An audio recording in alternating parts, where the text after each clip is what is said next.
March 15th, 2025, 2:47 a.m. Scottsdale, Arizona.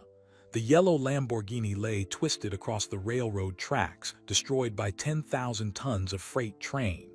Metal shards glittered under police lights like broken dreams scattered across the desert gravel. Marcus Jordan sat handcuffed in the back of a patrol car, watching emergency crews swarm the wreckage of his $250,000 supercar. But the demolished Lamborghini wasn't his biggest problem. The police had just discovered something, a warrant from Florida, from a night 2 years ago that Marcus had tried desperately to forget.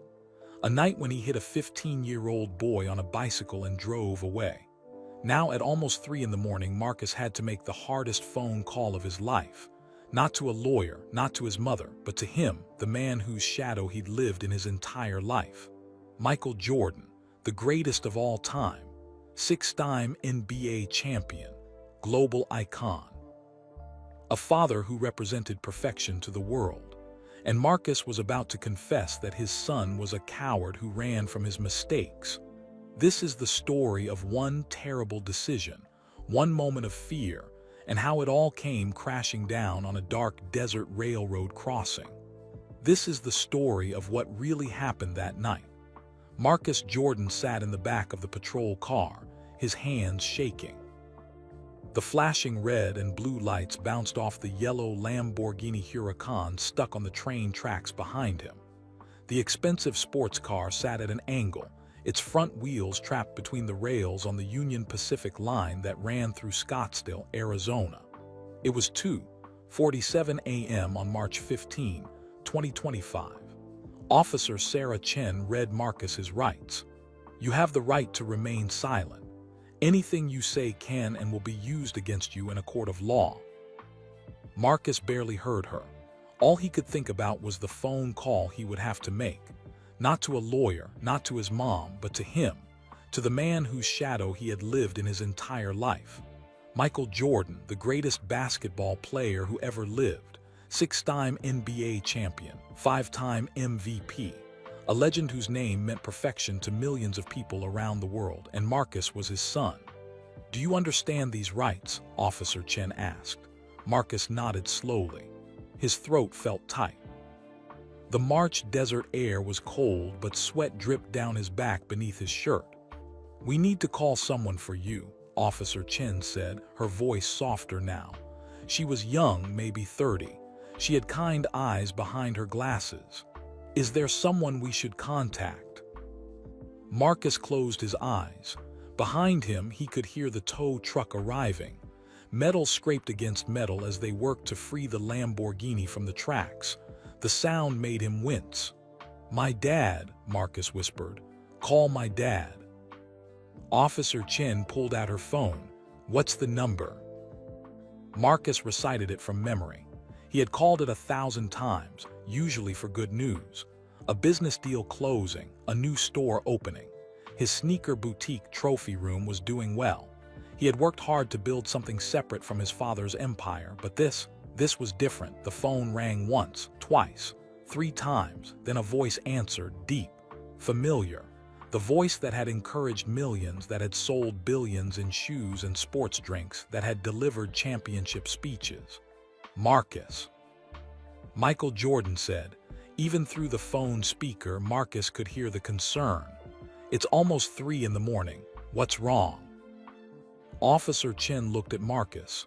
He reached for the phone with cuffed hands. She held it up to his ear. Dad, Marcus said, his voice cracked. I need help. Silence on the other end. Marcus could picture his father sitting up in bed, probably in his home in Charlotte.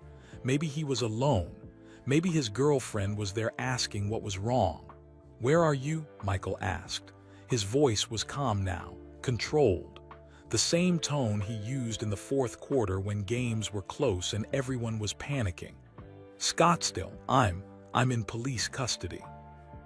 Are you hurt? No. What happened?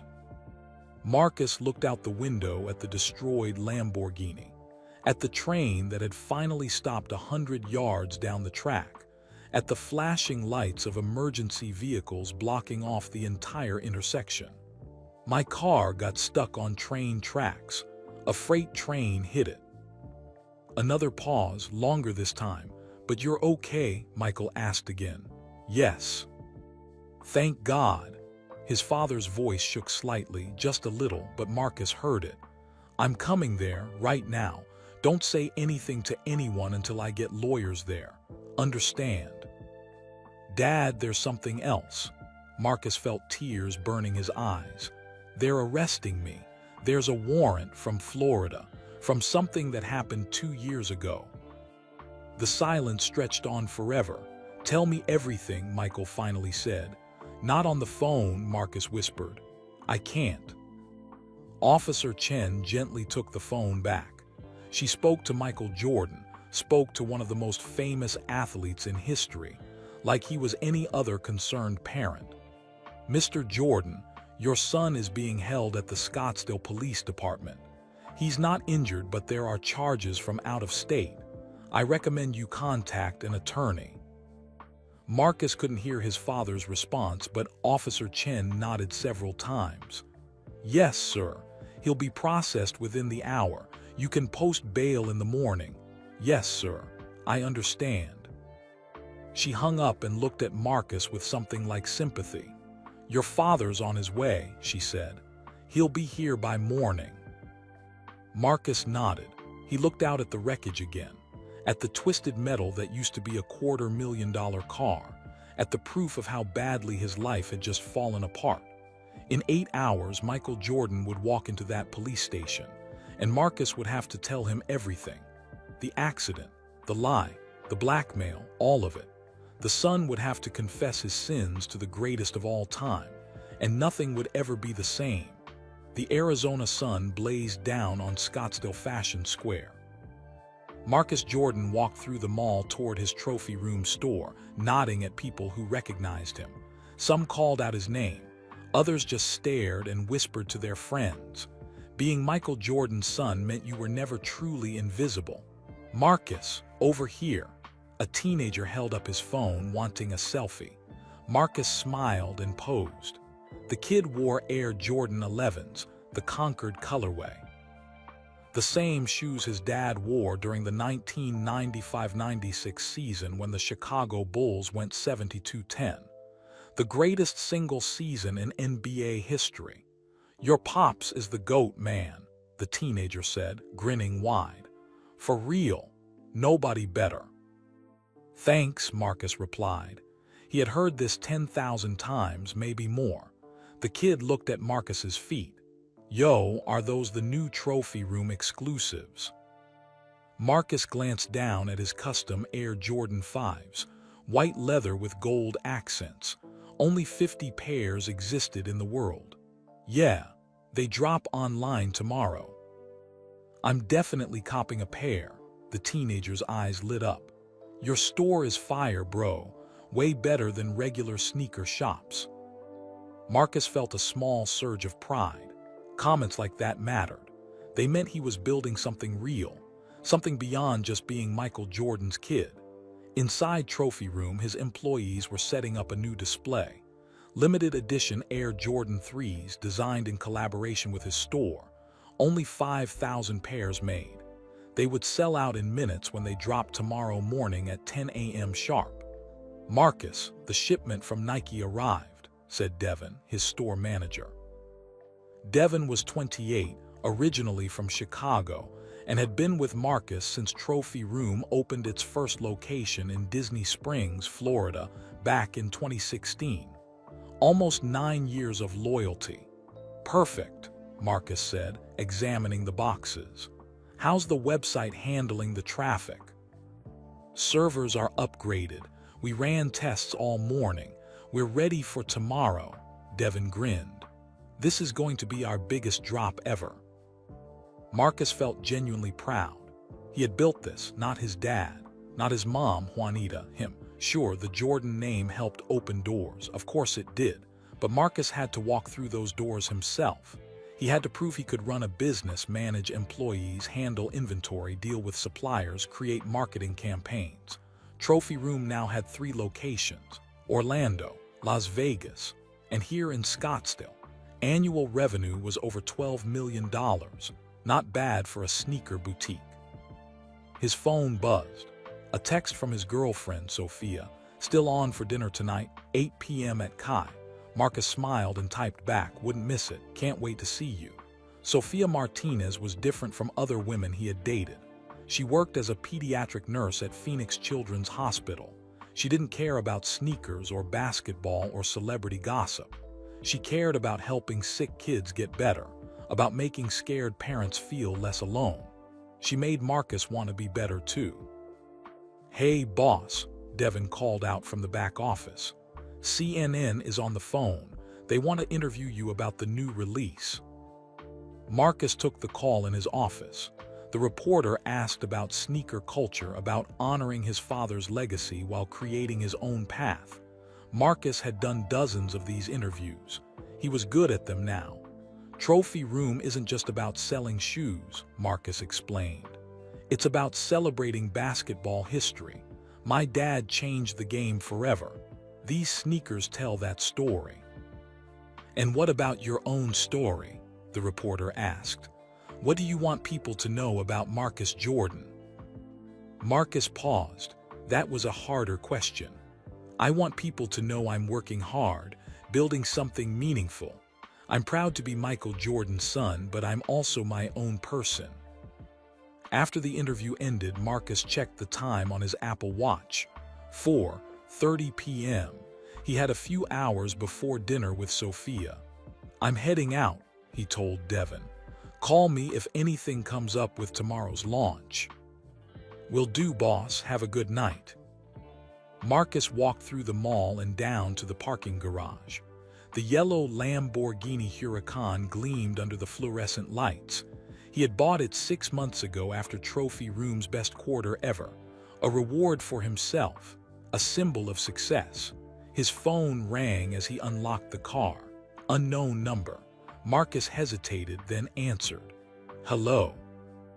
Heavy breathing on the other end, then a click. The call ended. "Weird," Marcus muttered, tossing his phone onto the passenger seat. As he drove through Scottsdale toward his condo, Marcus felt good about life. The business was strong. Sophia made him genuinely happy. His relationship with his dad, though complicated and sometimes distant, was stable. They talked every week or two. That was enough. The sun hung low in the sky, painting the desert mountains orange and pink. Beautiful. Perfect weather for March in Arizona. Marcus turned up the music. Drake's latest album. He sang along, tapping the steering wheel. He had no idea that in less than 10 hours his entire world would explode. He had no idea that a phone call was coming. A call from someone who knew his darkest secret. Someone who wanted revenge. He had no idea that by this time tomorrow, he would be sitting in handcuffs in the back of a police car, watching a train destroy his Lamborghini.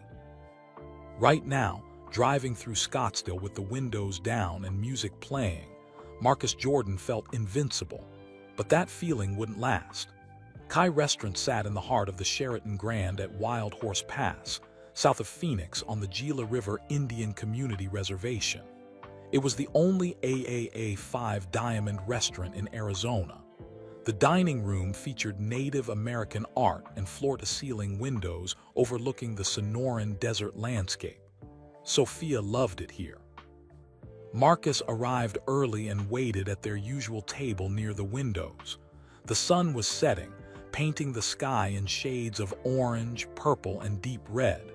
Saguaro cacti stood like sentinels in the distance.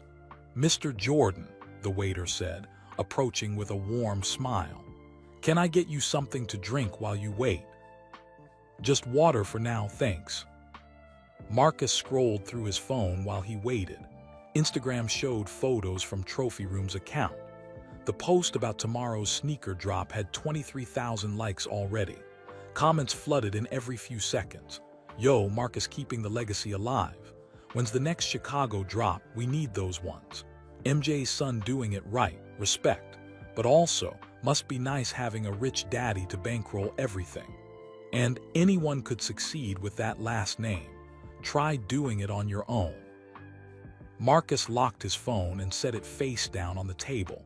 Those comments bothered him more than he wanted to admit. He had heard variations of them his entire life. You only got into that school because of your name. You only got that job because of who your father is. You're only successful because doors open for you. Sometimes Marcus wondered if they were right. Hey, handsome. Sophia appeared beside the table and Marcus's dark thoughts evaporated.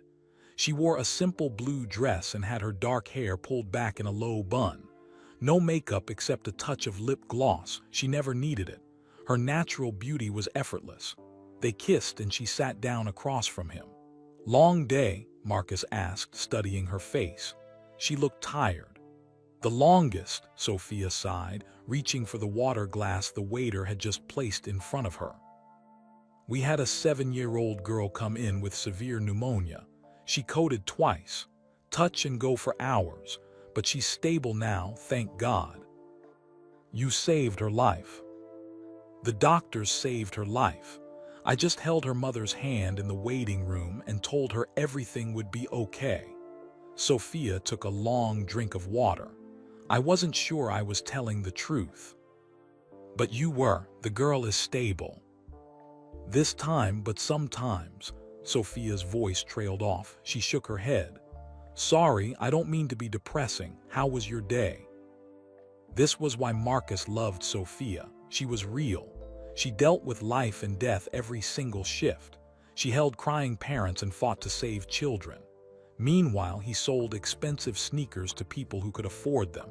Sometimes the difference felt huge. They ordered food. Native American-inspired cuisine that Kai was famous for. Choya bud hummus with fry bread, mesquite-smoked buffalo tenderloin, wild mushroom and squash salad, prickly pear sorbet for dessert. How's your dad? Sophia asked, breaking off a piece of fry bread. Marcus paused mid-chew. Fine, I guess. Haven't talked to him in about a week and a half. You should call him. I know, Marcus had been meaning to, but conversations with Michael Jordan were complicated. They always had been. He's proud of you, Sophia said gently. You know that, right? He brags about Trophy Room all the time in interviews. Yeah, Marcus knew his dad was proud. Intellectually, he knew it. But there was always this weight, this pressure to be worthy of the name, to prove he deserved the opportunities he had been given. The relationship between Marcus and Michael Jordan was loving but complicated. Not bad, just heavy. How do you be the son of the greatest? How do you build your own identity when everyone sees you as an extension of someone else?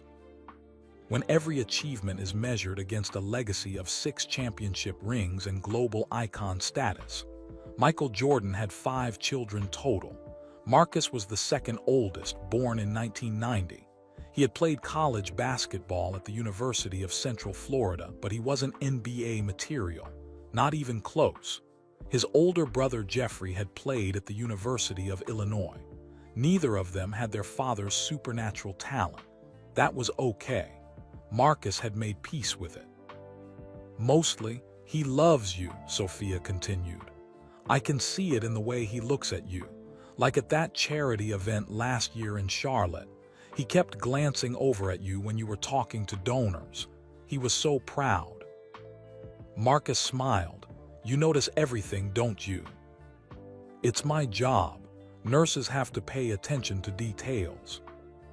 They ate dinner and talked about easier things. Sophia's younger sister's wedding next month in San Diego. A vacation they wanted to take to Costa Rica over the summer. Maybe rent a house on the beach. Go ziplining through the rainforest. Normal couple stuff that made Marcus feel grounded. Around 9:45 p.m. they finished dessert. The prickly pear sorbet was tangy and sweet, served in a delicate glass bowl. Want to come over to my place? Sophia asked, reaching across the table to hold his hand. We could watch a movie, or just talk. I miss you. Marcus checked his phone. A text from Devin, tomorrow's drop is going to be huge. Website traffic is already insane. People are camping out online. Another text from his assistant, Nike called. They want to discuss expanding Trophy Room to New York. Meeting scheduled for next week. Good news. Everything was good news lately. I should probably get home and rest, Marcus said reluctantly. Big day tomorrow with the launch, plus the Nike meeting to prepare for. Sophia tried to hide her disappointment, but Marcus saw it anyway. Okay, rain check. Definitely, how about this weekend? We'll stay in, order takeout, binge-watch something ridiculous. A deal. They paid the check, Marcus insisted, even though Sophia always offered to split it, and walked out to the parking lot together. The desert night was cool and clear. Stars filled the sky like scattered diamonds. They kissed goodbye beside Sophia's Honda Accord. Drive safe, she said. Text me when you get home. Always do. Sophia drove off, her taillights disappearing into the darkness. Marcus watched until he couldn't see her car anymore. Then he got into the yellow Lamborghini and headed north on Interstate 10 toward Scottsdale. The highway was mostly empty at this hour, just a few semi-trucks and scattered cars. Desert stretched out on both sides, dark and endless. Marcus turned up the music and sang along. He felt good, relaxed, happy. Then his phone rang. Unknown number.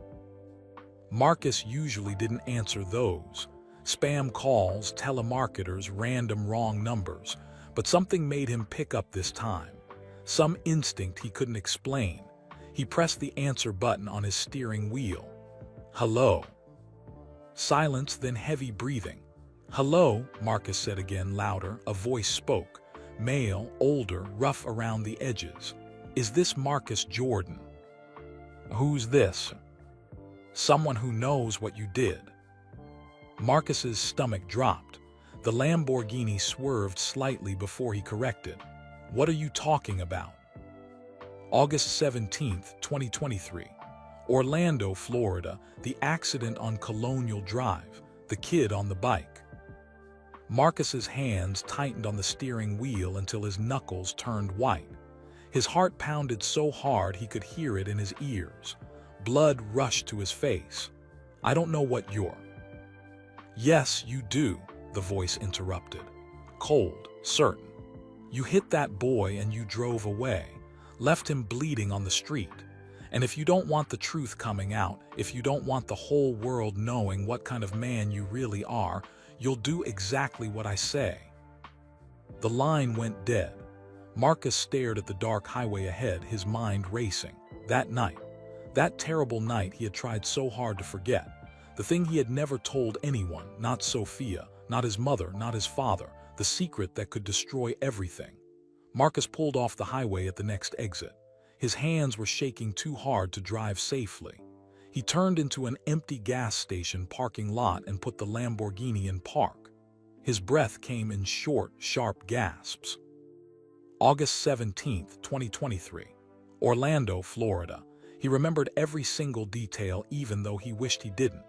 Even though he had spent almost 2 years trying to bury those memories deep where they couldn't hurt him.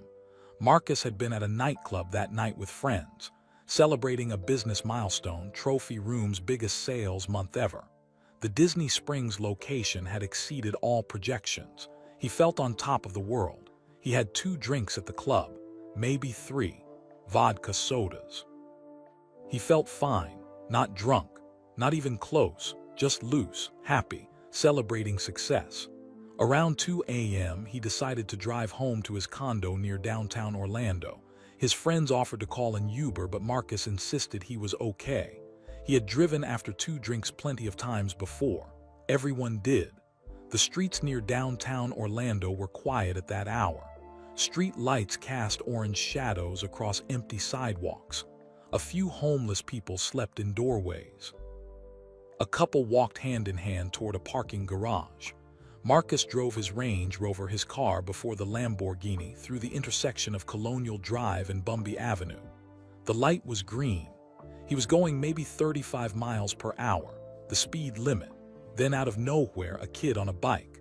A teenager wearing a dark hoodie and jeans shot across the intersection from the right side, running the red light, not looking, just pedaling fast like he was in a hurry. Marcus slammed the brakes, yanked the wheel left. Tires screeched against asphalt, but it was too late. The Range Rover's front bumper clipped the back wheel of the bike. Metal crunched. The teenager flew sideways, tumbling across the pavement. The bike twisted and skidded, sparks flying. Marcus sat frozen for 3 seconds, 4, 5. His mind couldn't process what had just happened. Then instinct kicked in.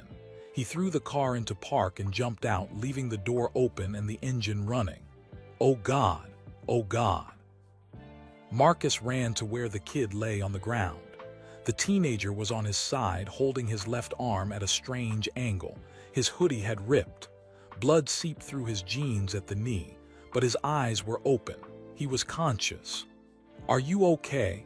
Marcus dropped to his knees beside him. "Don't move. I'll call 911. The kid looked up at him. Even in the dim street light, Marcus saw recognition flash in his eyes. You're Marcus Jordan. Are you hurt? Where does it hurt?" The teenager tried to sit up and groaned. "My arm, I think it's broken." "Don't move, I'm calling an ambulance." Marcus reached for his phone. "No," the kid grabbed Marcus's wrist with his good hand. Surprisingly strong grip. "No cops, no ambulance, please. You need a doctor, your arm." "I can't afford a hospital." The kid's eyes were wide with fear, real fear. "My mom and me, we don't have insurance. One ambulance ride costs like $1,000. We can't pay that." Marcus looked around frantically. The intersection was still empty. No other cars, no witnesses that he could see, no cameras visible on the street lights. "You need medical attention," Marcus insisted, but his voice sounded weak even to himself.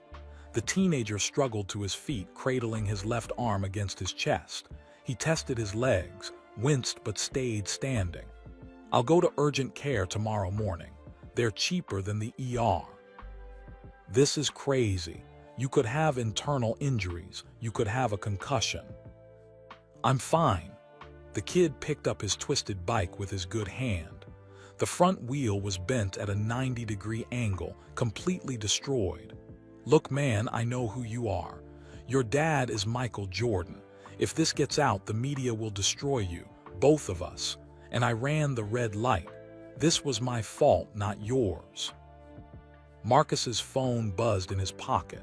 A text from his publicist. "Great job tonight. ESPN wants to interview you tomorrow about the expansion plans. 10 a.m. Be ready." Another text came through immediately after. From Nike, contract extension offer ready. $2 million over 3 years. Let's talk tomorrow. Marcus looked at the kid, then at his Range Rover, still running in the middle of the intersection. Then back at the teenager, who was limping toward the sidewalk with his ruined bike. "Are you sure you're okay?" Marcus called out. The kid turned back. "Yeah, just go, seriously. We both need to forget this happened."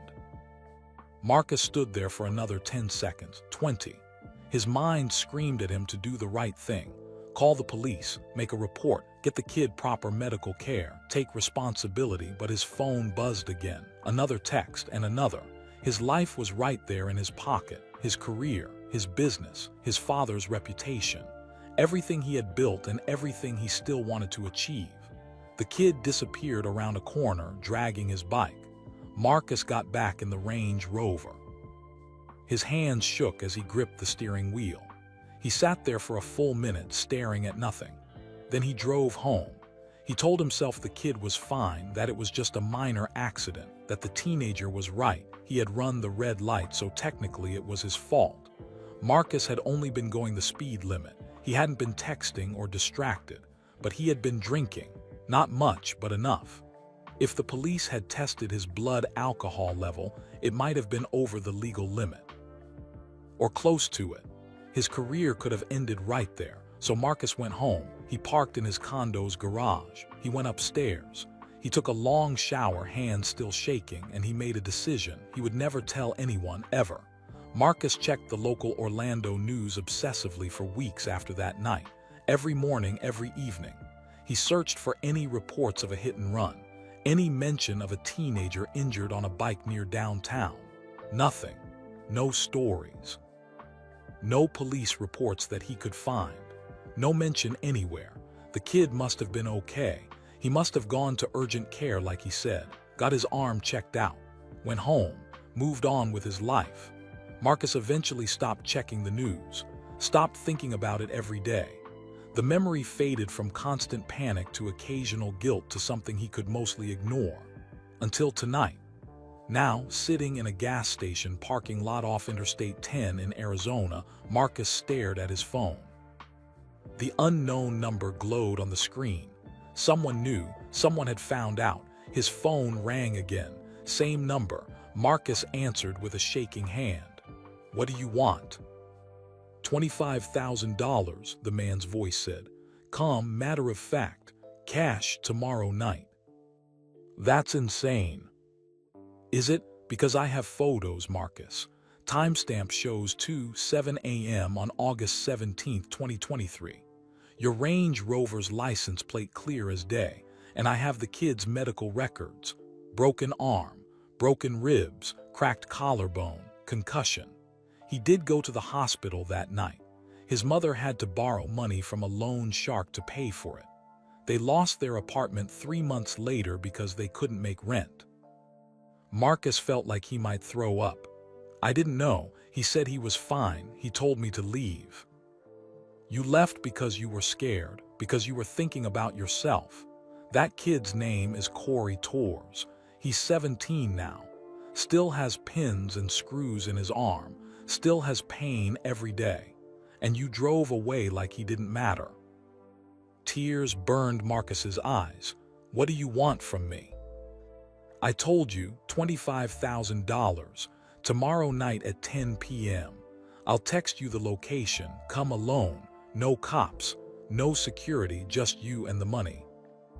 How do I know you'll actually delete the photos after I pay? The man laughed. It was a cold, bitter sound. You don't. But $25,000 is a bargain for keeping your perfect life intact, don't you think? Michael Jordan's son, the successful businessman, the media darling. All of that disappears when TMZ gets these photos. Marcus Jordan flees accident scene after drinking, leaves teenager bleeding in the street. How does that headline sound? Marcus couldn't speak. His throat was too tight. I'll be in touch tomorrow with details, the man said. Don't try anything stupid, Marcus.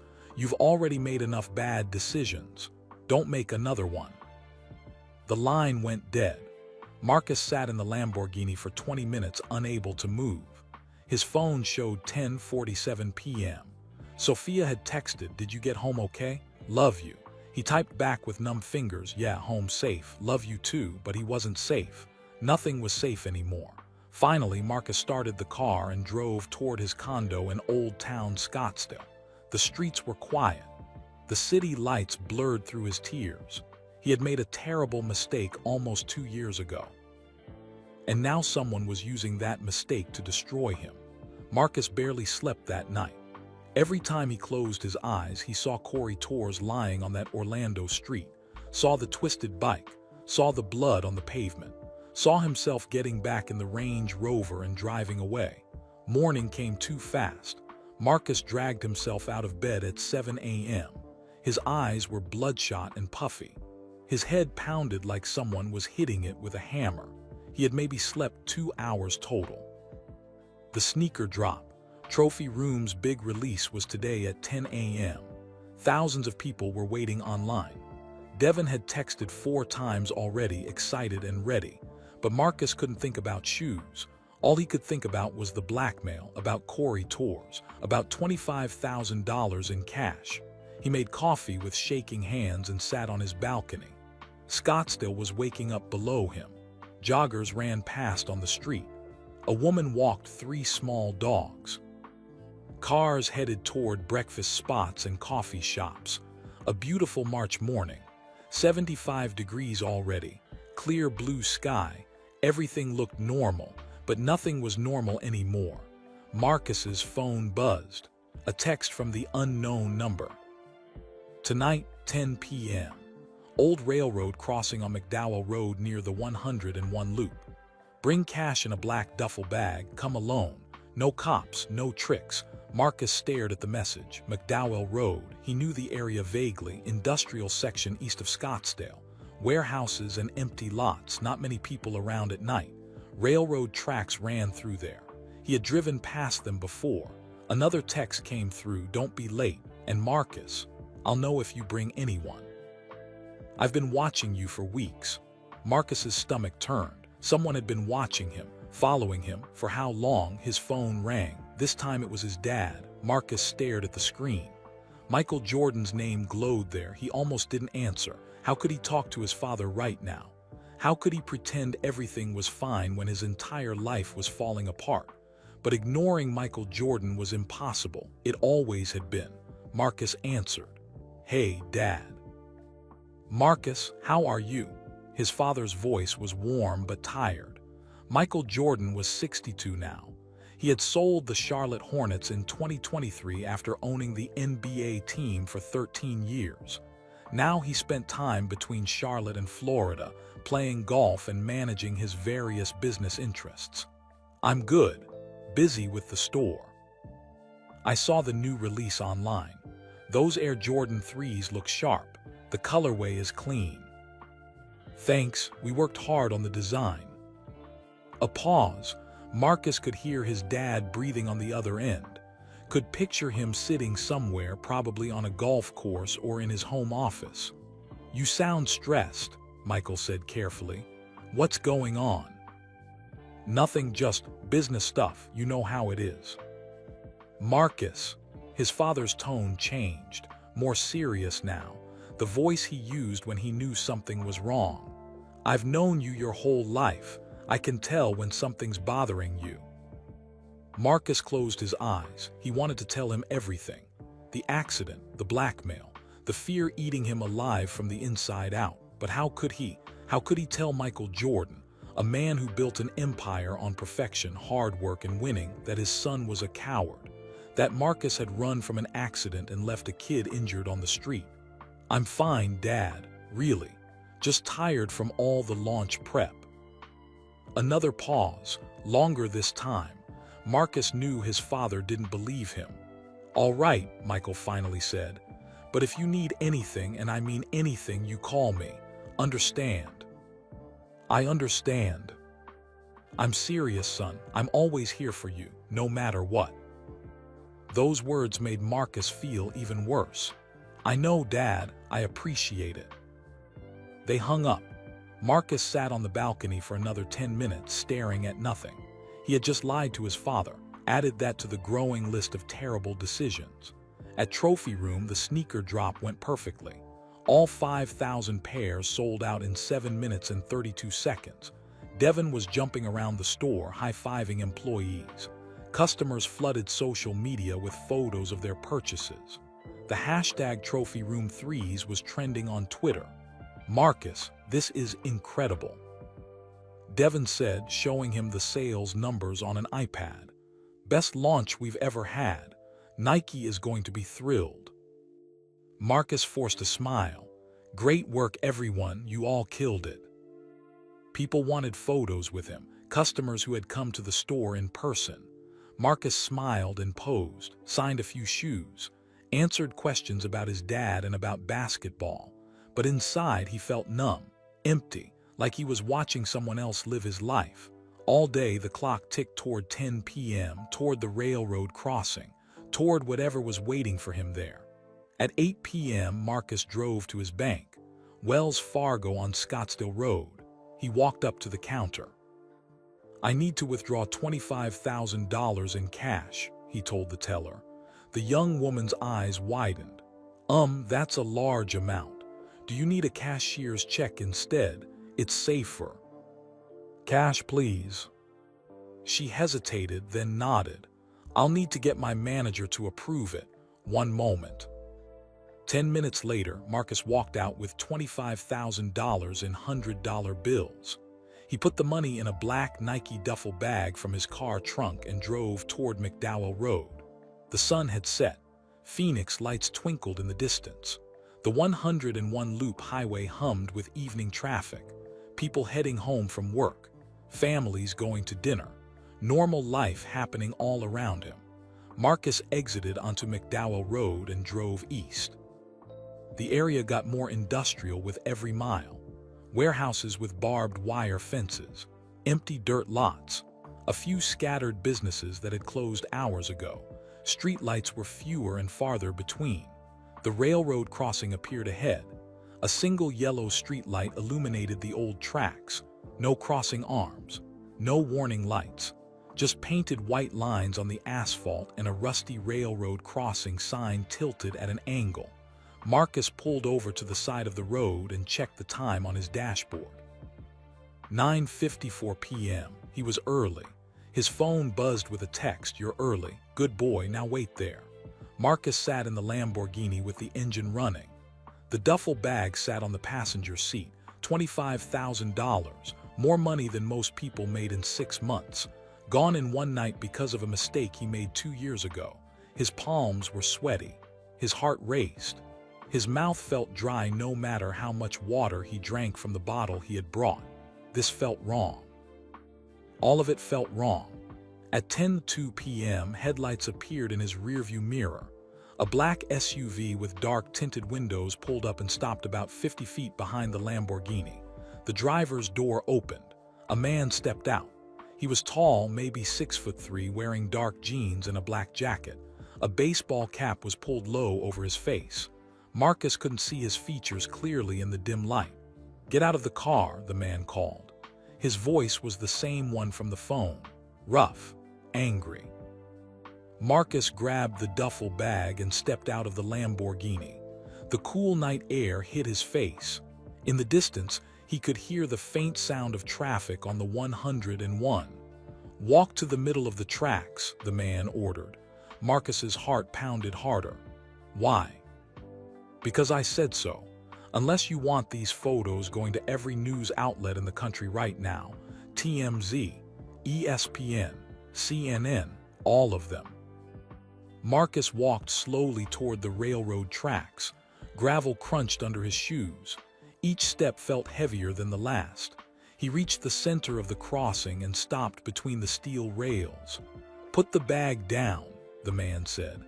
Marcus bent down and placed the black duffel bag on the wooden railroad tie between the tracks.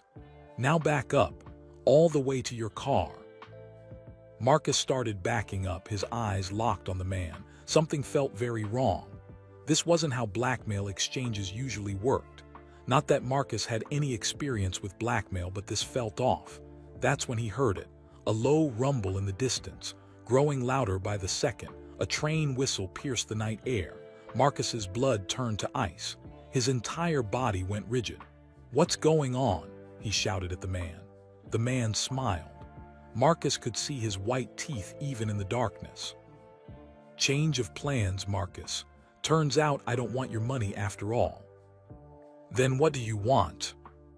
"I want you to understand what it feels like to be trapped, to be scared, to be helpless and alone. Just like Corey was when you hit him and drove away like a coward." The train whistle blew again, much closer now, maybe half a mile away. Marcus spun back toward his car and froze in horror. The yellow Lamborghini was rolling forward, slowly, moving toward the railroad tracks.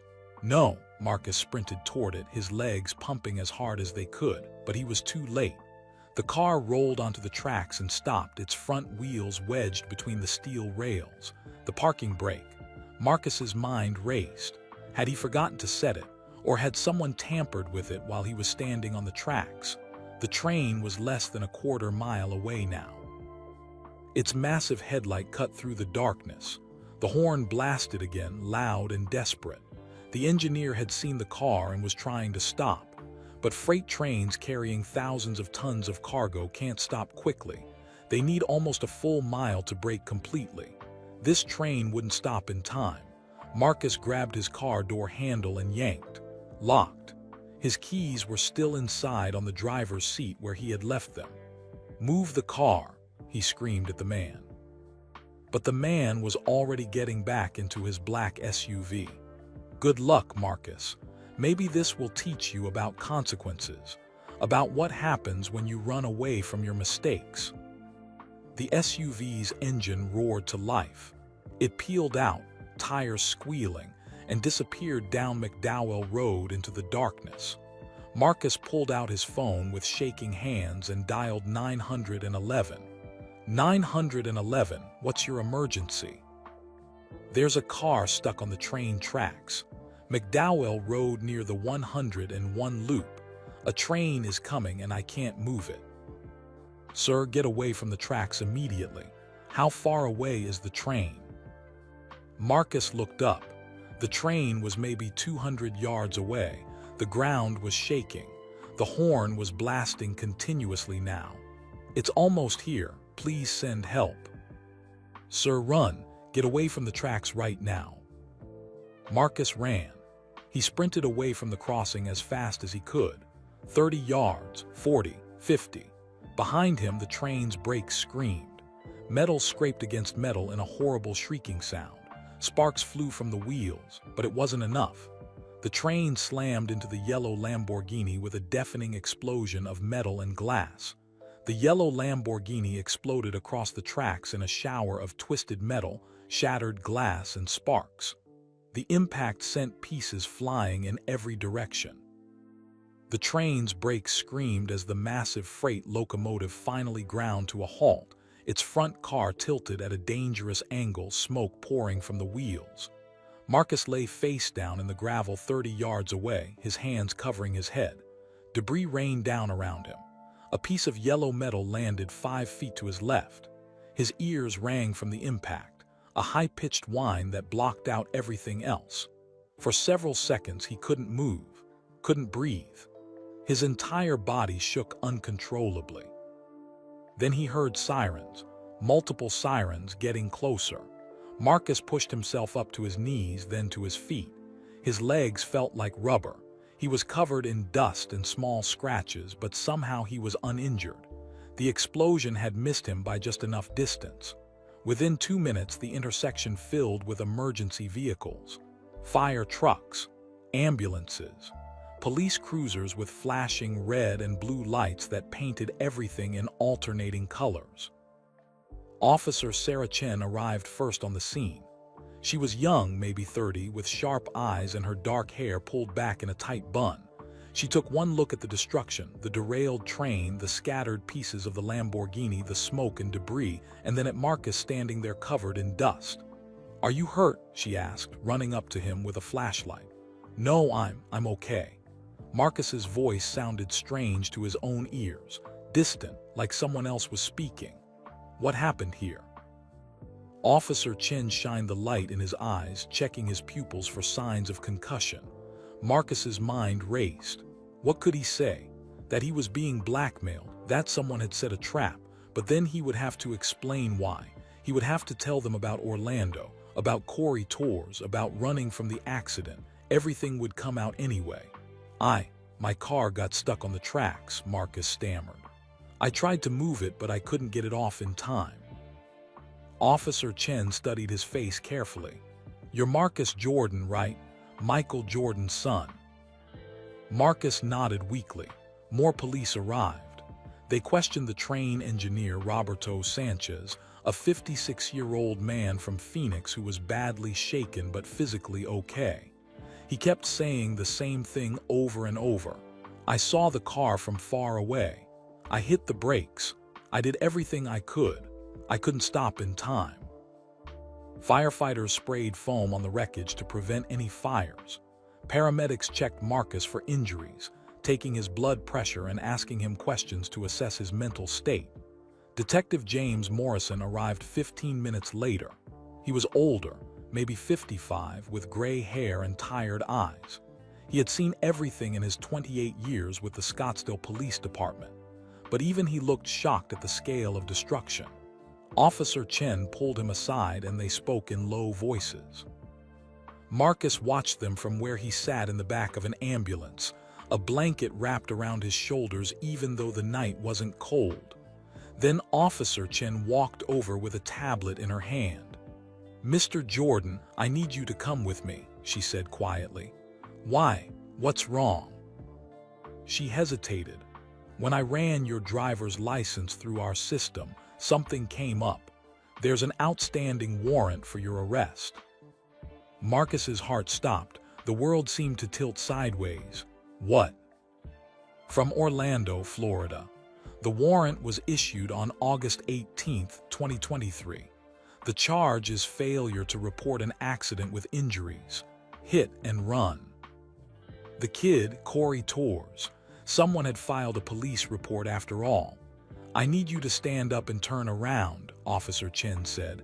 Her voice was gentle but firm. Wait, I can explain. You'll have a chance to explain at the station. Right now, I have to place you under arrest. She pulled out handcuffs. Marcus stood on shaking legs. His mind couldn't process what was happening. The train crash, the blackmail, now this. Officer Chen put the handcuffs on his wrists. The metal was cold against his skin. She began reading him his rights. You have the right to remain silent. Anything you say can and will be used against you in a court of law. You have the right to an attorney. The words washed over Marcus like water. He barely heard them. Other officers took photos of the scene, measured skid marks, collected evidence. The black duffel bag with $25,000 had been thrown clear of the wreckage. They found it 50 feet away, the money scattered across the gravel. Officers picked up $100 bills one by one, placing them in evidence bags. Why were you carrying this much cash? Detective Morrison asked. Marcus didn't answer. He couldn't. His mind was shutting down. They put him in the back of Officer Chen's patrol car. The seat was hard plastic. His hands were cuffed behind his back, making everything uncomfortable. Through the window, he watched the chaos. Fire trucks, police cars. The twisted remains of his Lamborghini being photographed from every angle. A $250,000 car destroyed. And for what? Because someone wanted revenge. Because Marcus had made a terrible decision 2 years ago and thought he could hide from it forever. Officer Chen got in the driver's seat. She looked at him in the rearview mirror. Do you need to call someone? A lawyer? Family? Marcus closed his eyes. There was only one person to call, the one person who could help, the one person whose disappointment would hurt more than anything else. My dad, Marcus whispered. I need to call my dad. Officer Chen pulled out her phone. What's the number? Marcus recited it from memory. The phone rang once, twice, 3 times. Then that familiar voice answered, deep, strong, the voice of the greatest basketball player who ever lived. Marcus, Michael Jordan said, concern clear even through the phone speaker. It's almost 3 in the morning. What's wrong? Officer Chen held the phone up to Marcus's ear since his hands were cuffed. Dad, Marcus said, his voice cracking. I need help. I'm in trouble. Bad trouble. There was a pause. Marcus could hear his father's breathing change, could hear him sitting up, becoming fully alert. Where are you? Michael asked, his voice calm now, controlled. The same tone he used in championship games when everything was on the line. Scottsdale, I'm in police custody. Are you hurt? No. What happened? Marcus looked out the window at the destroyed Lamborghini, at the derailed train, at the flashing lights and yellow police tape and dozens of emergency workers. My car got hit by a train, and Dad, there's more. There's something I never told you, something from 2 years ago. Another pause, longer this time. I'm coming there, Michael said immediately. Right now, I'm getting on a plane. Don't say anything to anyone until I get there with lawyers. Do you understand? Yes. Marcus, his father's voice softened slightly.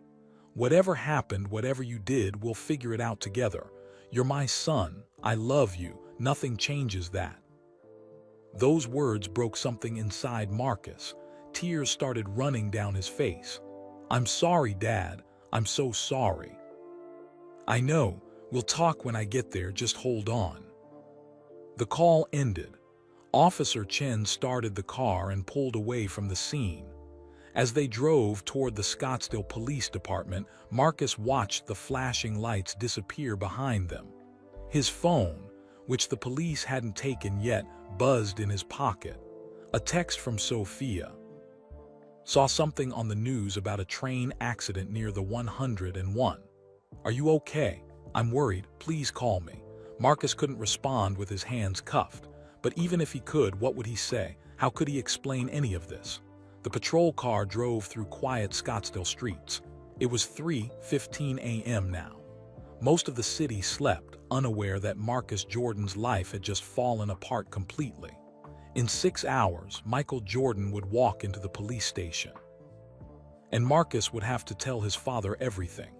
The accident, the lies, the blackmail, the trap, all of it. And nothing would ever be the same. Michael Jordan arrived in Scottsdale 6 hours later. He flew in on a private Gulfstream G650 from Charlotte, landing at Scottsdale Airport just after 9 a.m. A black SUV with his security team was waiting on the tarmac. They drove him directly to the Scottsdale Police Department on Civic Center Plaza. Marcus sat in an interrogation room on the second floor. He hadn't slept, hadn't eaten. The fluorescent lights hummed overhead, making everything feel surreal and disconnected. The room was small, just a metal table, 3 chairs, and a mirror on one wall that was obviously two-way glass. He had been fingerprinted, photographed, processed like a criminal, because that's what he was now, a criminal. The door opened and Officer Chen stepped in. Your father is here. His lawyers too. Marcus's stomach tightened. Already. Private jet from Charlotte must be nice. She didn't say it meanly, just as a fact.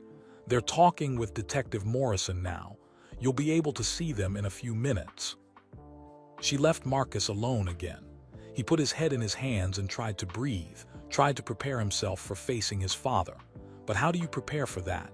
How do you tell Michael Jordan, a man who never quit, never gave up, never ran from anything, that his son was a coward? The door opened again 15 minutes later. Michael Jordan walked in first. He wore dark jeans, a black polo shirt, and white Air Jordan sneakers. Even at 62, even just off a red-eye flight, he looked strong, commanding, like someone who could handle anything. Behind him came 2 lawyers. David Chen, a criminal defense attorney from Phoenix who had handled cases for celebrities and athletes for 30 years. And Margaret Reeves, a specialist in Florida law who had flown in from Miami. But Marcus only saw his father. Michael sat down across from Marcus. He just looked at him for a long moment. His dark eyes took in everything, the exhaustion, the fear, the shame written all over his son's face. Tell me everything, Michael said quietly. From the beginning, don't leave anything out. So Marcus did. He told his father about the night of August 17, 2023, about celebrating at the club in Orlando, about having 2 or 3 drinks he couldn't remember exactly, about driving home because he felt fine, about the teenager on the bike who ran the red light, about the impact, the crash, the twisted bike, about Corey Torres lying on the ground with a broken arm, and about getting back in his Range Rover and driving away. He told me to go, Marcus said, his voice barely above a whisper. He said he couldn't afford the hospital bills. He said it was his fault for running the light. I convinced myself he was okay, that it was just a minor accident. Michael's face was unreadable, the same expression he wore during crucial playoff games when everything hung in the balance. But he wasn't okay, was he? Michael said. Marcus shook his head. Tears stung his eyes. No, he went to the hospital. Broken arm, broken ribs, cracked collarbone, concussion. His family went into debt, lost their apartment. I didn't know any of that until last night when someone called me. The blackmailer, David Chen said, taking notes on a legal pad. His name is Vincent Torres, Marcus continued. Corey's older brother. He's been watching me, following me. He set up the whole thing last night, the meeting at the railroad tracks, sabotaging my car so it would roll onto the tracks. He wanted me to feel trapped, scared, like Corey felt that night. Margaret Reeves leaned forward. Did Vincent explicitly threaten you? Did he demand money? $25,000. That's why I had the cash. I was supposed to give it to him, but then he said he didn't want money anymore. He just wanted me to suffer. Michael hadn't moved, hadn't spoken since Marcus started the story. Now he leaned back in his chair and closed his eyes for a moment. When he opened them again, Marcus saw something he had never seen before in his father's face: deep disappointment. "Do you know how disappointed I am?" Michael said slowly. Those words hit Marcus like a physical blow. He felt tears spill down his cheeks. "Not because you made a mistake," Michael continued. "Everyone makes mistakes. God knows I've made plenty. I've failed thousands of times, missed game-winning shots, said things I regretted, made business decisions that cost millions. Failure is part of life." He leaned forward, his voice getting stronger. "But I'm disappointed because you didn't tell anyone. You carried this alone for almost 2 years. You didn't trust me enough to help you. You didn't trust your mother or your brothers and sisters. You ran from your mistake and you hid. That's not how I raised you." "I was scared," Marcus whispered. "I didn't want to let you down. You're Michael Jordan. You're perfect. You've never failed at anything that mattered. How could I tell you that your son is a coward, that I hit a kid and drove away like he didn't matter?" Michael's expression softened slightly. "I'm not perfect, Marcus. I never was. Do you know how many people I let down? How many times I fell short? The difference is I didn't hide from those failures. I owned them. I learned from them. I got back up and tried to do better." "I'm sorry, Dad. I'm so sorry." Michael reached across the table and put his hand on Marcus's shoulder. "I know you are, but sorry isn't enough anymore. We need to fix this. All of it." David Chen cleared his throat. "I've been in contact with the Orlando Police Department and the state attorney's office in Florida. The hit-and-run charge is serious, but we have options. Marcus has no prior criminal record. The victim survived, and there are mitigating circumstances." "What kind of options?" Marcus asked. "A plea deal," Margaret Reeves said. "We can negotiate. Probably get the felony charge reduced to a misdemeanor. You'd plead guilty to leaving the scene of an accident. The sentence would likely be probation, community service, restitution to the Torres family for medical expenses, and possibly a fine." "No jail time?" Marcus asked hopefully.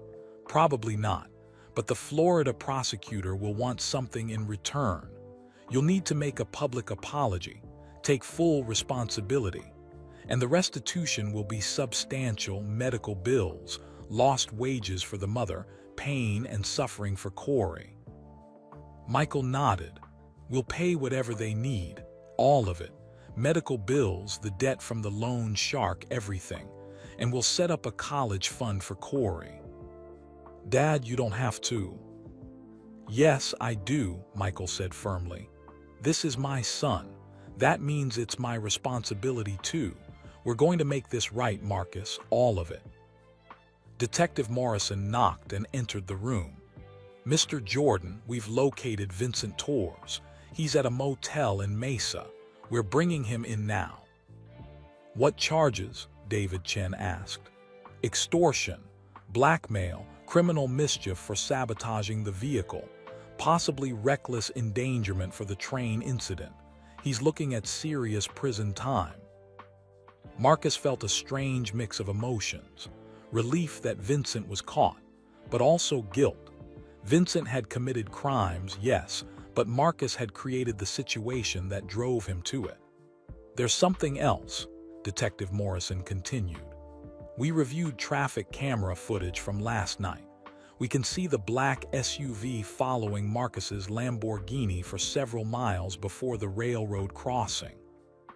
And we found evidence that Vincent Torres tampered with the parking brake while Marcus was standing on the tracks. This was premeditated. He planned the entire thing." "That helps our case," Margaret said. shows Marcus was the victim of a crime, not just facing consequences for his past actions. But Marcus didn't feel like a victim. He felt like someone who had made terrible choices and was finally facing the consequences he should have faced 2 years ago. "What happens now?" Marcus asked quietly.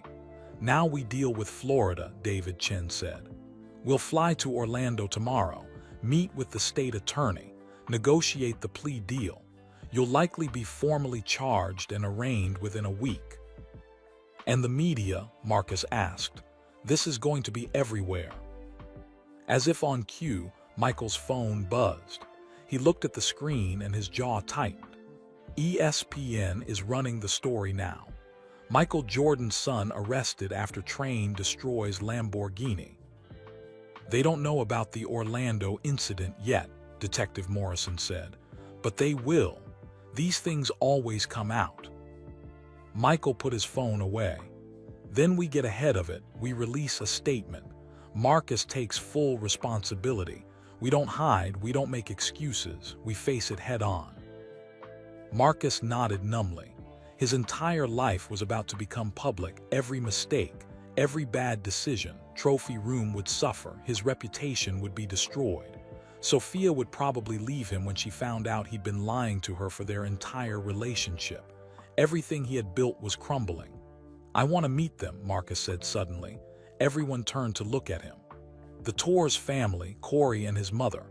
I want to apologize face to face, properly." Detective Morrison shook his head. "That's not a good idea right now. Not until the legal situation is." "I need to do this," Marcus insisted. "I need to face what I did.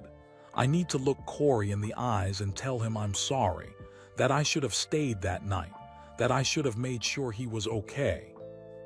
Michael studied his son carefully, then he nodded slowly. "I'll go with him."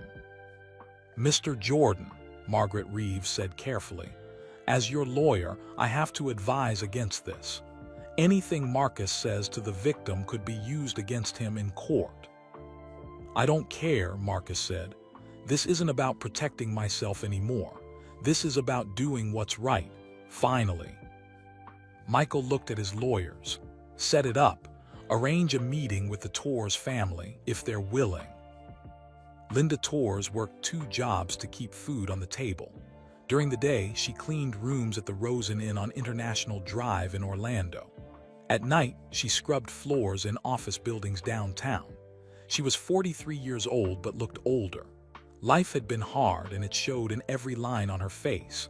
Her apartment was in Pine Hills, a neighborhood west of downtown Orlando. Small, 1 bedroom that she shared with Corey.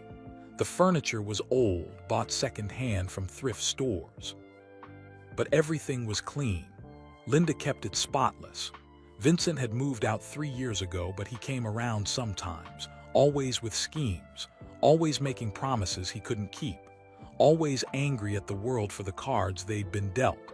When Detective Morrison called from Arizona and said Marcus Jordan wanted to meet her family, Linda almost said no immediately. But Corey wanted to meet him. "Mom, I want to hear what he has to say," Corey said. He was 17 now, a senior at Evans High School, almost 2 years since the accident. His left arm had healed, but it still hurt when it rained. The pins and screws would be there forever, the doctor said, a permanent reminder of that night. "He left you on the street like garbage," Linda said, her voice tight with anger she'd been holding for 2 years. "Like you didn't matter."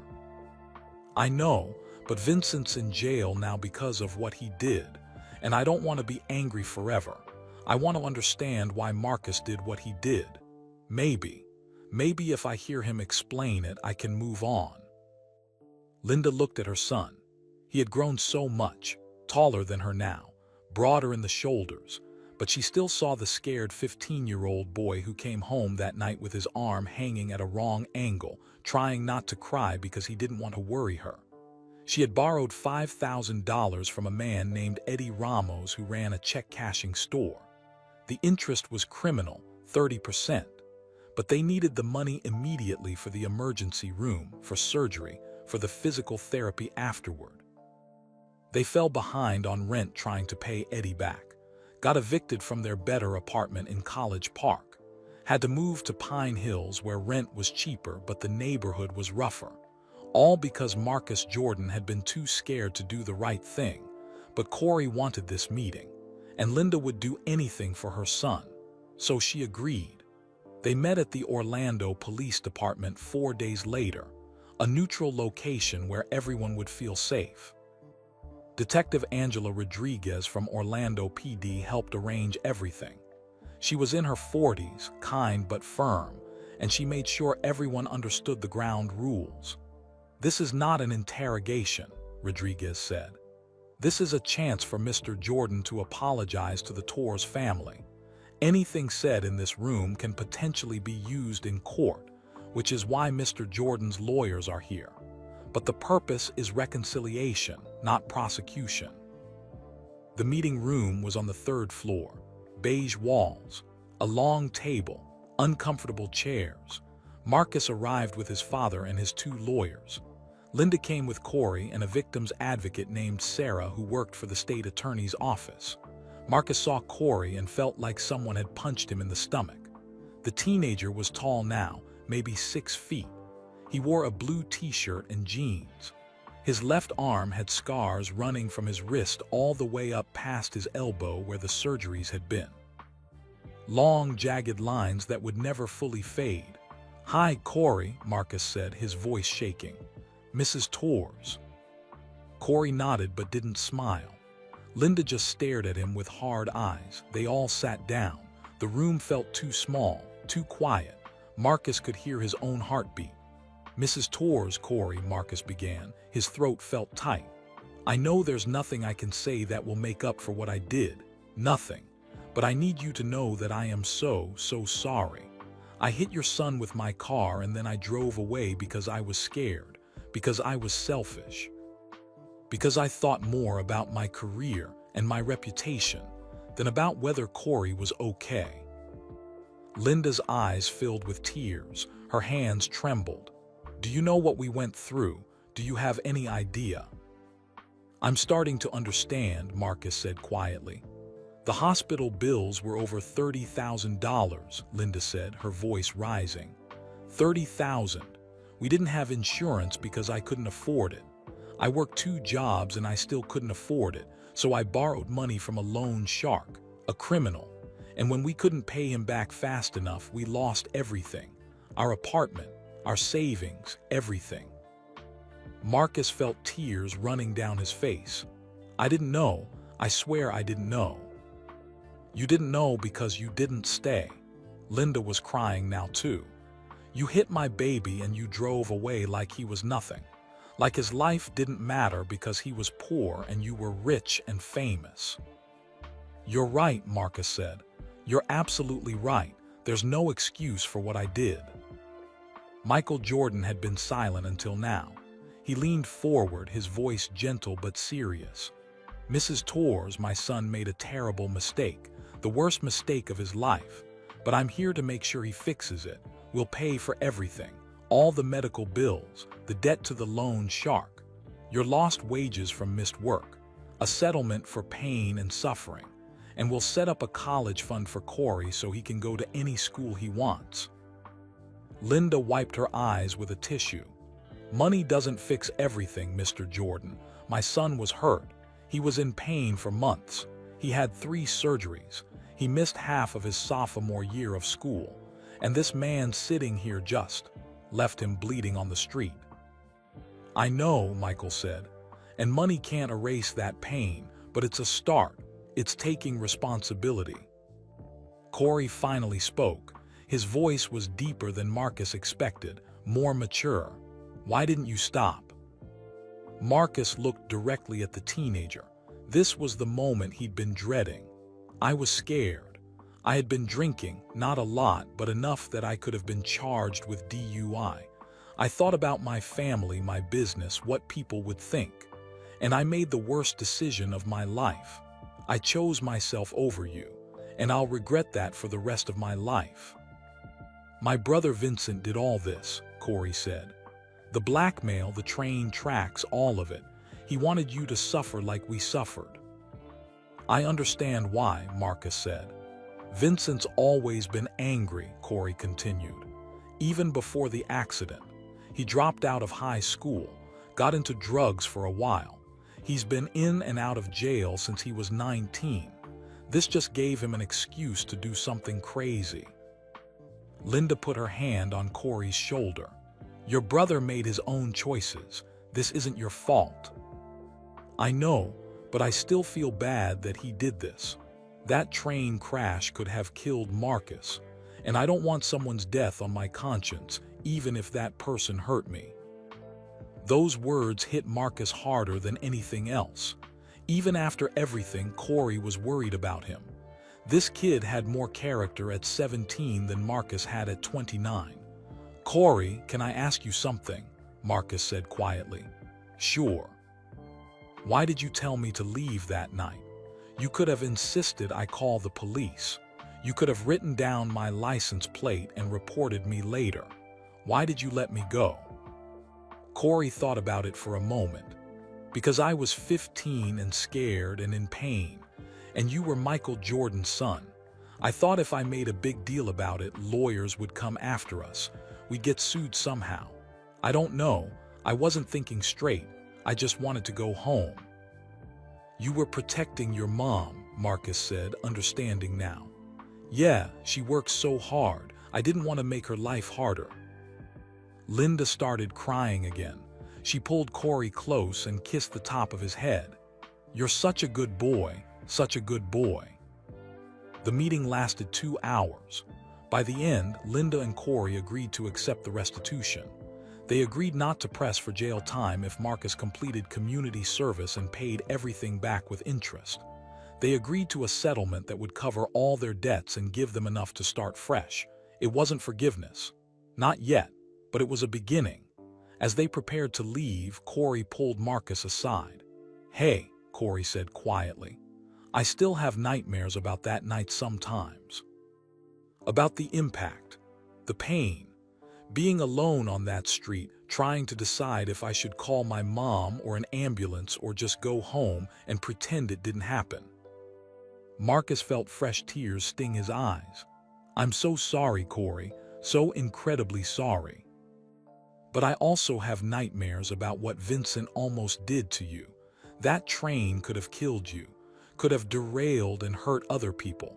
And I don't want that on my conscience either. So, I'm glad you're okay.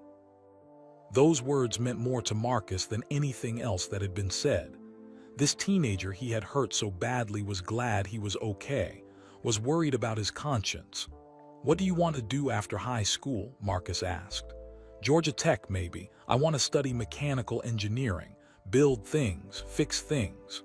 Corey smiled a little. Ironic, right? After you broke me, I want to spend my life fixing stuff. That's not ironic. That's beautiful, Marcus said. And I meant what I said about the college fund. You're going to Georgia Tech, full ride. I'll make sure of it. You don't have to. I want to, please. Let me do this one thing right. Corey studied Marcus's face for a long moment. Then he nodded. Okay, thank you. They shook hands. Corey's grip was strong despite the scars on his arm. As Marcus walked out of the Orlando Police Department with his father, he felt different, lighter somehow. The weight of the secret he'd carried for 2 years was finally gone. Yes, there would be consequences, legal consequences, public consequences. His reputation would be damaged, maybe destroyed. But for the first time in almost 2 years, Marcus could breathe. You did good in there, Michael said as they got into the car. I just told the truth. That's harder than it sounds. I'm proud of you, son. Marcus looked at his father. Even though I screwed up so badly. Especially because you screwed up and you're facing it head on. That takes courage. Real courage. Not the fake kind you show on social media. The kind that matters. They drove to the airport in silence.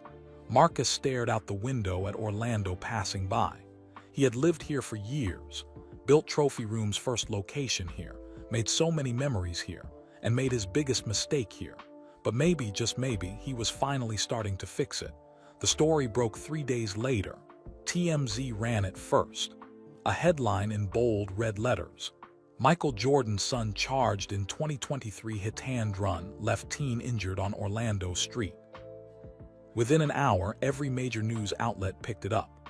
ESPN, CNN, Fox News, The Washington Post, even international media covered it. The BBC, The Guardian, sports networks across Europe and Asia. Marcus Jordan, son of the greatest basketball player in history, had hit a teenager with his car and driven away. Now, almost 2 years later, the truth was finally public. Marcus sat in his Scottsdale condo watching the coverage. His phone wouldn't stop buzzing. Hundreds of texts, calls from reporters. News vans were parked outside his building. Sophia sat beside him on the couch. She had come over as soon as the story broke. Marcus had told her everything the night before, the accident, the lies, the blackmail, all of it. He couldn't keep lying to her anymore. "I'm so sorry I didn't tell you sooner," Marcus had said, his voice breaking. "I was ashamed. I was scared you'd leave me." Sophia had been quiet for a long time.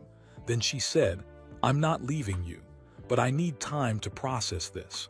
You lied to me for our entire relationship." Now they sat together watching Marcus's life fall apart on national television. A CNN commentator said, "This is a story about privilege." Marcus Jordan thought he could escape consequences because of his famous name. An ESPN analyst said, "Michael Jordan built his legacy on hard work and accountability. His son did the opposite." Social media was even worse. Twitter exploded with opinions. "Rich kids think they're above the law. MJ must be so ashamed. That poor kid on the bike. Imagine being hit and the person just drives away. Cancel Marcus Jordan. Shut down Trophy Room." But there were also some different voices.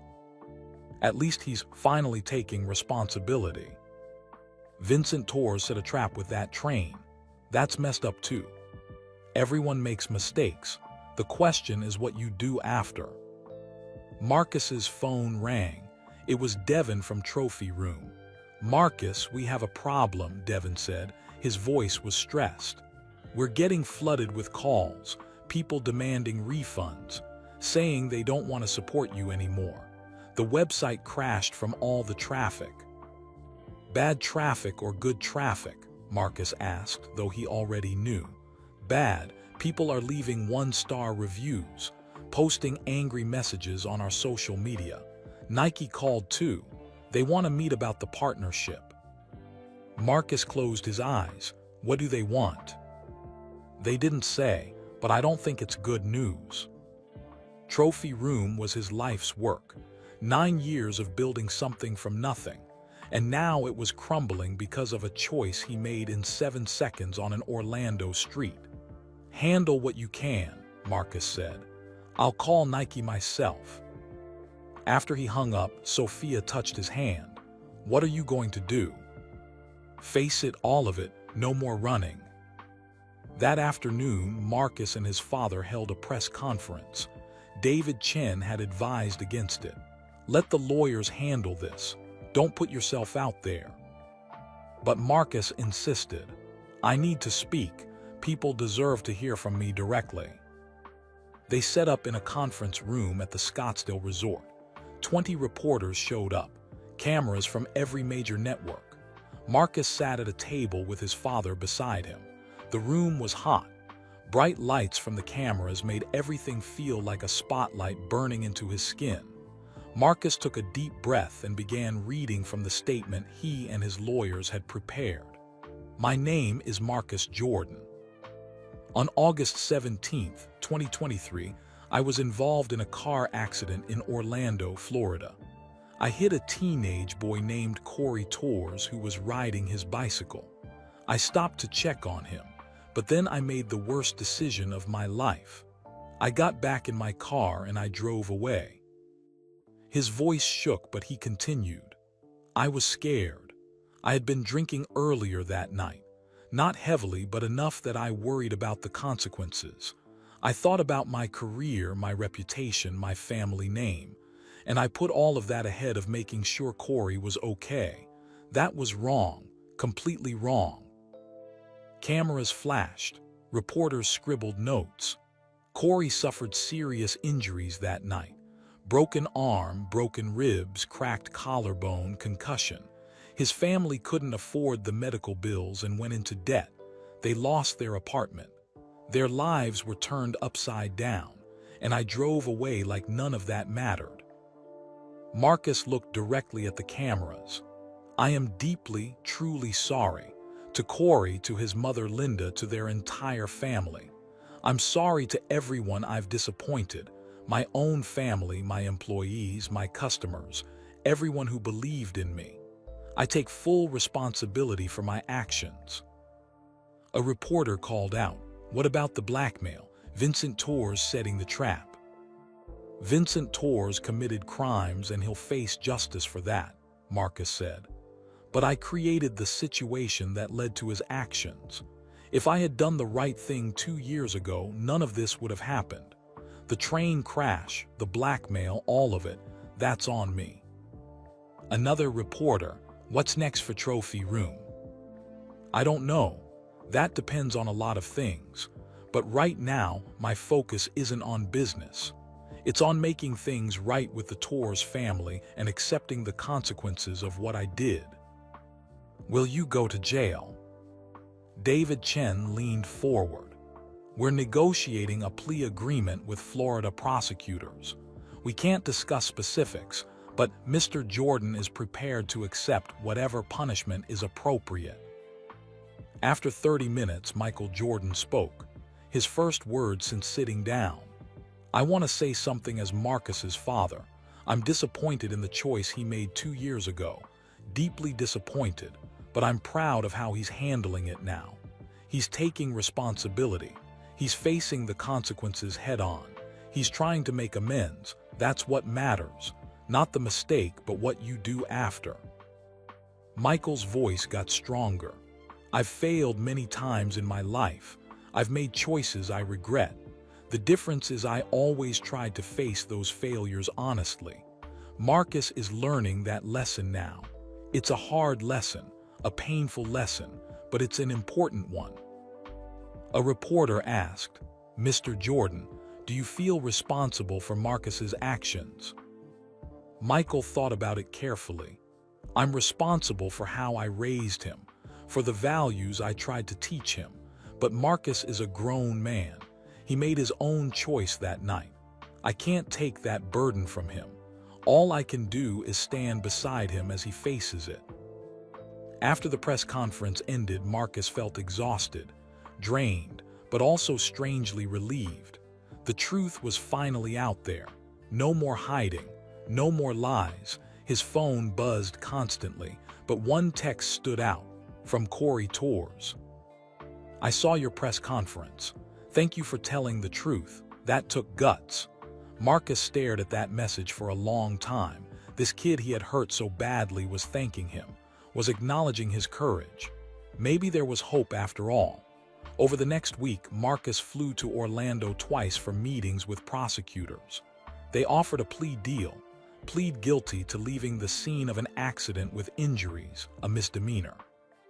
Sentence would be 3 years probation, 500 hours of community service, full restitution to the Torres family, and a $10,000 fine. No jail time. Marcus accepted immediately. "I deserve worse," he told his lawyers.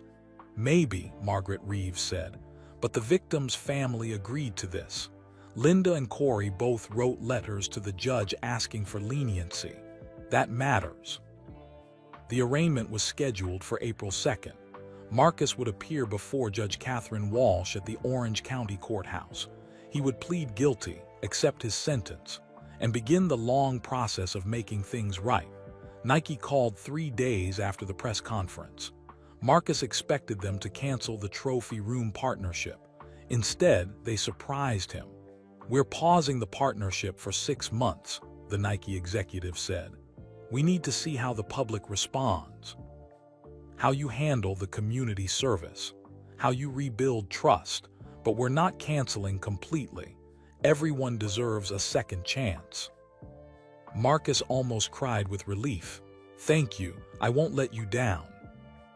"We know, that's why we're giving you this chance."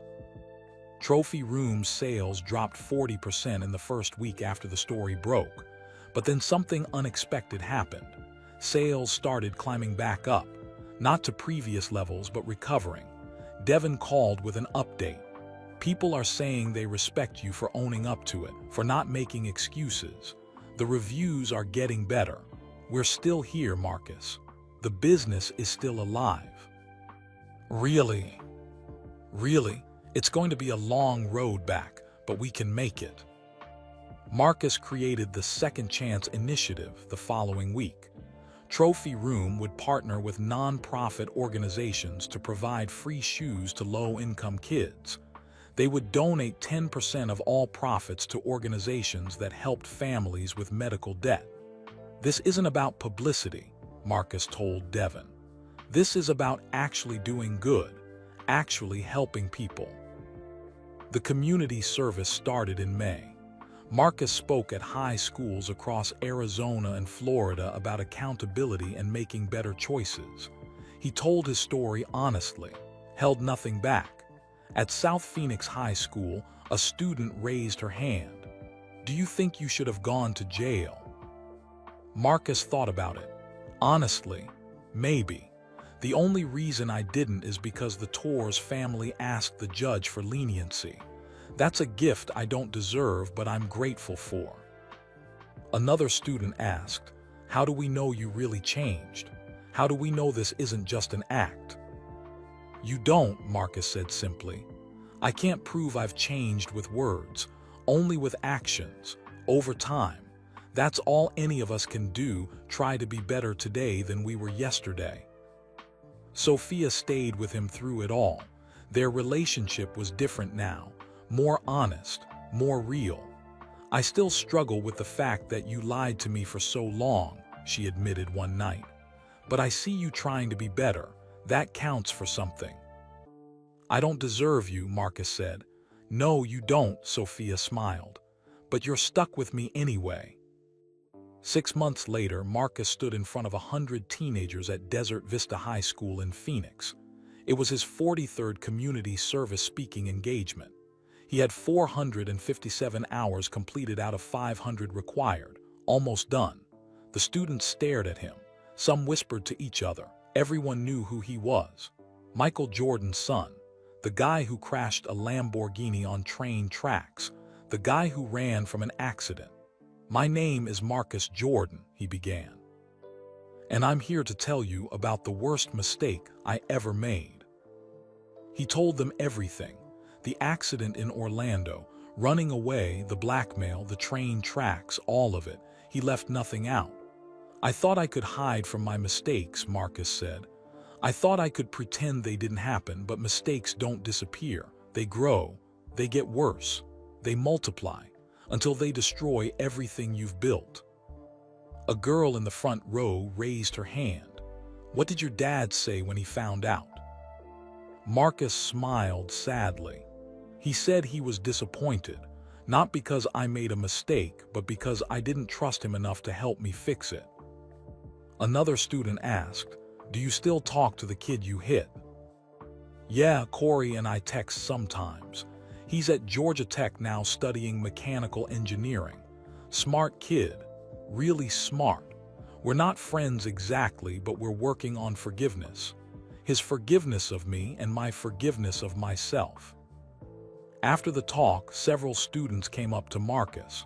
They took selfies, asked questions, shared their own stories of mistakes and second chances. One kid, maybe 16, said quietly, "My dad says you got off easy because you're rich and famous." Marcus nodded. "Your dad's not wrong. I had resources most people don't have. Good lawyers, a family who could help, money to pay restitution. That's privilege.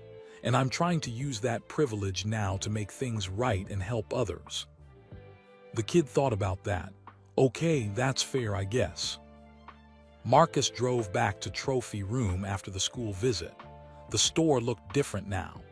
They had added a community corner where kids could come in after school for tutoring and mentorship programs.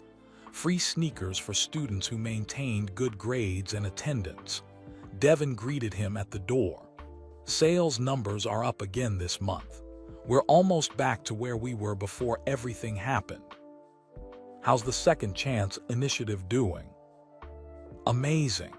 We've donated over $200,000 to medical debt relief charities, and we've given away 1,500 pairs of shoes to kids who needed them. Marcus felt genuine pride, not the shallow pride of selling expensive sneakers to wealthy people, real pride in actually making a difference. His phone rang. It was Corey. "Hey, Marcus," Corey said. His voice sounded excited. "I got some news." "What's up?" "I got accepted into a summer internship at NASA's Jet Propulsion Laboratory. In California. It's super competitive and I got in." Marcus felt his chest swell with joy. "Corey, that's incredible. Congratulations." "I couldn't have done it without the college fund you set up, without being able to focus on school instead of worrying about money. So, thank you. You did this on your own, man. Your hard work, your intelligence. I just helped remove some obstacles." After they hung up, Marcus sat in his office thinking about how different life was now. Trophy Room was still successful but smaller, more focused on community impact than pure profit. He drove a Honda Accord instead of a Lamborghini. He lived simply, spent his time doing meaningful work. His relationship with his father had deepened. They talked twice a week now. Real conversations about life, mistakes, growth, not just surface-level updates about business. "I'm proud of you," Michael had said during their last call. "You took something terrible and you're turning it into something meaningful. That's character." Those words meant everything to Marcus. Sophia came over that evening. They cooked dinner together in his condo, pasta with vegetables, simple, normal. They talked about her day at the hospital and his talk at the high school. "One of my patients asked about you today," Sophia said. "A 7-year-old boy named Tommy. He recognized your last name, asked if you were Michael Jordan's son." "What did you tell him?" "I said yes, and he asked if you play basketball. I said no, but you do other important work." Marcus smiled. "What kind of work?" "I told him you help kids who need shoes and you talk to students about making good choices." He thought that was cool. After dinner, they sat on the balcony watching the sun set over Scottsdale. The sky turned orange and purple and gold. "I need to tell you something," Marcus said quietly. Sophia turned to look at him. "Okay." "When the train hit the Lamborghini that night, I saw something in the wreckage the next day. Something I never told anyone. Not the police, not my lawyers, not my dad, not you." Sophia's expression became serious. "What was it?" Marcus took a deep breath. "A recording device, hidden under the driver's seat. Vincent Torres had planted it weeks earlier. He wasn't just blackmailing me about the hit and run. He was recording every conversation I had in that car." "Oh my God." Conversations about Trophy Room's business deals, about Nike contracts worth millions, about private family matters involving my dad, personal stuff, business secrets, everything. Sophia's eyes widened. "Did the police find it?" "The device was destroyed in the crash. The memory card melted from the heat and impact. Whatever Vincent had recorded was lost forever. So no one knows. Just me, and now you." Marcus stared out at the darkening sky. That train crash, as terrible as it was, actually saved me from something worse. If Vincent had released those recordings, it could have destroyed business relationships, violated non-disclosure agreements, hurt my father's reputation. Trophy Room could have been sued into bankruptcy. "Why didn't you tell anyone?" Because I was ashamed. Even after everything came out, even after I confessed to the hit and run, I still kept one more secret. I found the device 2 days after the crash when I went to look at the wreckage with insurance adjusters. I pocketed it before anyone else saw it, and I threw it away. Sophia was quiet for a long moment. Marcus. I know it was wrong, but I told myself it didn't matter since the recordings were destroyed anyway, that no one was hurt by me keeping quiet about it. But it's been eating at you. Yeah, because I learned that secrets have weight. They grow heavier over time, and I promised myself no more secrets, no more lies, not even small ones. Sophia took his hand. Thank you for telling me. I'm thinking about telling my dad, and maybe Detective Morrison. I don't know if it matters legally since the device was destroyed, but I need to be honest, completely honest. That's the only way I can really move forward.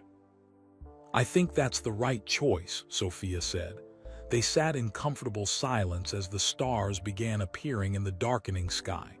Marcus felt the weight of the secret lifting. Not completely gone yet, but lighter. The next morning, Marcus called his father. Dad, there's something I need to tell you. One more thing I kept hidden. He explained about the recording device, about finding it and throwing it away, about keeping this last secret even after everything else came out. Michael was quiet for a long time. Then he said, "Thank you for telling me now. I know that wasn't easy. I'm trying to be completely honest about everything, even the parts that make me look bad." That's growth, son, real growth. Marcus also called Detective Morrison and told him about the device. Morrison appreciated the honesty even though there was nothing to investigate since the evidence was destroyed. The fact that you're telling me now, months later when you don't have to, says something about your character, Morrison said. That afternoon, Marcus returned to Desert Vista High School. Not for a required community service talk, but because a teacher had invited him back to speak to a smaller group of students who were struggling. 20 kids sat in a classroom after school. They all had stories, mistakes they'd made, troubles they were facing. Some had juvenile records, others were failing classes. A few were dealing with addiction or family problems. Marcus told them his story one more time, but this time he included the part about the recording device. About how even after confessing to the hit and run, he still kept one more secret because he was scared. I'm telling you this because I want you to understand something, Marcus said. Change is hard. Being honest is hard. Even when you think you've faced everything, there are still layers, still more work to do. But every time you choose honesty over hiding, you get stronger. A girl in the back raised her hand. Do you think you're a good person now? Marcus thought carefully about his answer. I think I'm a person who made terrible choices and is trying to do better. I don't know if that makes me good, but I'm trying. Every single day I'm trying. After the session ended, several students came up to thank him. One boy said, "You're the first adult who's been real with us. Everyone else just lectures us, but you admit your own mistakes. That helps." Those words stayed with Marcus as he drove home. That evening, he sat at his desk and wrote a letter. Not to Corey, they talked regularly now, but to Linda Torres, Corey's mother. Dear Mrs. Torres, I know I've apologized before, but I wanted to write to you one more time. Not because the law requires it, not because my lawyer suggested it, but because I need you to understand how deeply sorry I am. Your son is an amazing young man. Smart, kind, forgiving. He's at Georgia Tech now, studying hard, building a future. You raised him right, and I almost destroyed that future because I was too scared to do the right thing. I can't change what happened on August 17th, 2023. But I can promise you that I'm spending the rest of my life trying to be worthy of the second chance your family gave me. Corey told me he wants to build things, to fix things. That's beautiful. And maybe, in some small way, by helping him achieve his dreams, I can help fix some of what I broke. Thank you for your forgiveness. I don't deserve it, but I'm grateful for it every single day. With deepest respect and regret, Marcus Jordan. He mailed the letter the next day. 2 weeks later, Linda Torres called him. Marcus almost didn't answer, afraid of what she might say. "Marcus," Linda said. Her voice was soft. "I got your letter." "Mrs. Torres, I'm glad. I want you to know something. For a long time, I hated you. I won't lie about that.